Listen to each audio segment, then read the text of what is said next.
We all know the Ballon d'Or isn't just handed out randomly. It's based on certain criteria: trophies, performances, impact with club and country. Like in 2015, Neymar was absolutely unreal. A lot of people genuinely believed his influence that season was even bigger than Lionel Messi and Luis Suarez. But in the end, Messi won the award. Then in 2018, Cristiano Ronaldo was destroying teams. A terrifying goal machine. Almost impossible to stop. And somehow, Luka Modric walked away with the Ballon d'Or. Even back in 2013, when Ronaldo finally won it, Franck Ribéry had one of the craziest seasons imaginable. Goals, assists, trophies, everything. And listen, I'm not here to say Neymar, Ronaldo, or Ribéry were robbed. And I'm definitely not saying Messi, Modric, or Ronaldo didn't deserve it. That's not the point. What I'm saying is something completely different. Imagine we remove trophies from the conversation for 1 second and judge purely on individual performance. If I asked you right now to name the best player this season based only on that, you'd probably say Luis Diaz, maybe Michael Olise, Kvicha Kvaratskhelia, Ousmane Dembele, maybe even Lamine Yamal. And honestly, you wouldn't be wrong. They all deserve to be in the discussion. But for me, there's another player entirely. A player who has exploded this season in the most dangerous way possible. Speed, skill, impact, and whenever his team truly needs him, he delivers. I'm talking about Jeremy Doku. To me, he's the best left winger in the world right now. And I just want you to notice one thing.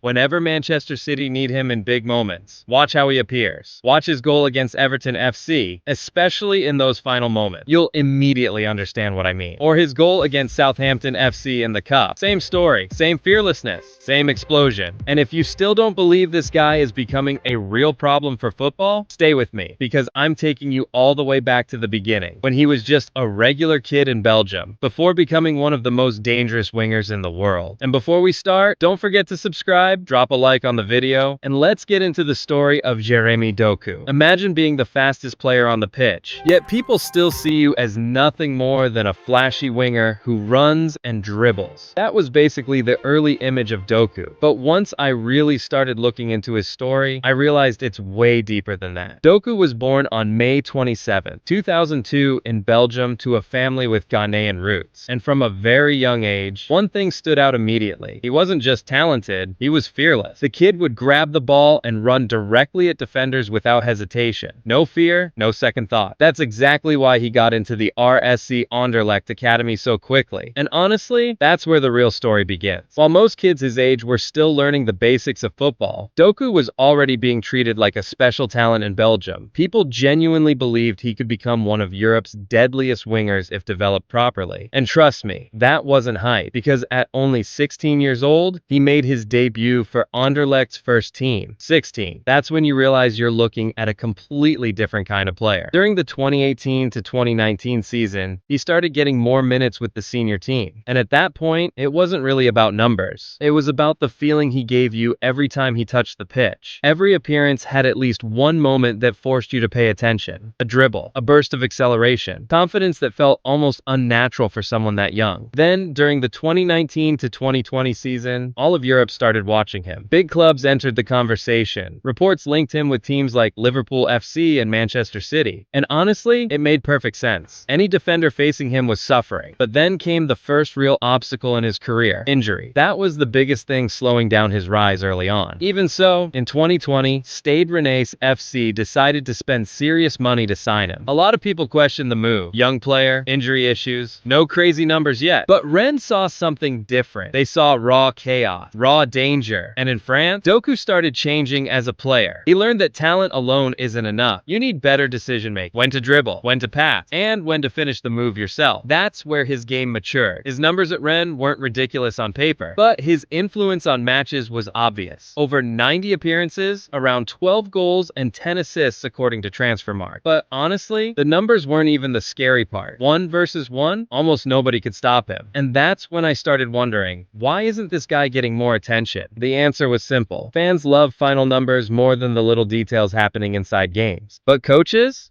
Coaches love players like this. Players who can destroy defensive structures in 1 second. Open spaces out of nowhere. Terrify defenders the moment they receive the ball. And that's exactly why Pep Guardiola personally wanted him. In the summer of 2023, Manchester City signed Doku for around £55 million according to BBC Sport. And immediately people started talking. Just a pacey winger. Way overpriced. He won't work under Pep. But what happened next was honestly fascinating. The moment Doku entered City's system, we started seeing a much more dangerous version of him. Pep used him like a weapon of chaos. 1 versus 1 situations, breaking defensive organization, creating chances from absolutely nothing. And in his very first season at City, he became one of the players fans were most excited to watch whenever he came on. Why? Because when matches become closed, Doku opens them. And that's an extremely important detail.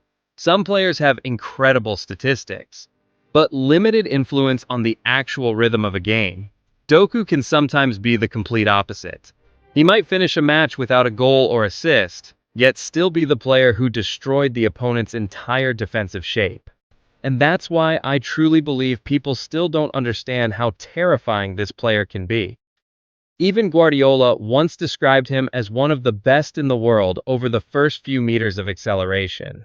And honestly, I completely agree. Because Doku's first touch alone creates panic for defenders.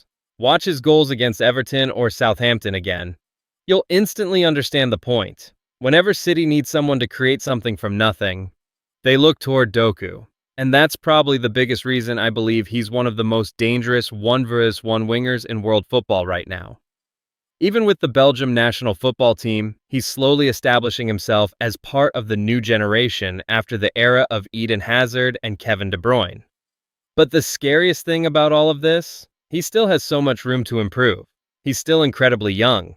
Imagine if he improves his finishing even more, or becomes calmer in front of goal. At that point, we could genuinely be talking about one of the most dangerous wingers of the next generation. And maybe that's exactly why I think he's still underrated in conversations about the best players in the world. Because football isn't only about goals and assists. Sometimes one player completely changes the shape of a game without even scoring. And Doku is exactly that kind of player. The type that makes fans rise from their seats the second he touches the ball.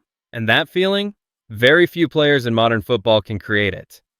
And in the end, whether you agree with me or not, you have to admit that Jeremy Doku's journey is special, from a small kid in Belgium to one of the most feared wingers in European football.